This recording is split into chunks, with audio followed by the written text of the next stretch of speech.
முன்பு 8% வாக்கு வங்கியை பெற்றிருந்த தேமுதிக தற்பொழுது 1%த்திற்கும் கீழாக வாக்கு வங்கியை பெற்றிருக்கிறது என்பது குறிப்பிடத்தக்கது.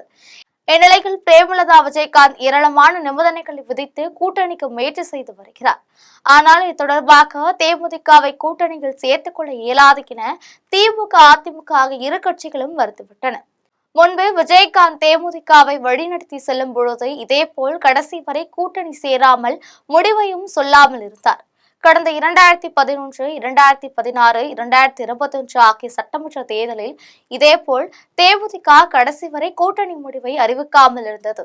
விஜயகாந்த் அதிகாரத்தில் இருந்தபொழுதும் பிரேமலதா விஜயகாந்த் மற்றும் அவரது சகோதரர் சுதீஷ் ஆகியோர் இரண்டு கட்சிகளிடமும் மாறி மாறி பேச்சுவார்த்தை நடத்தி இதேபோல் இழுத்தடித்து வந்தனர். இதனால் ஒரு கட்டத்தில் தேமுதிக தனித்து விடப்பட்டது.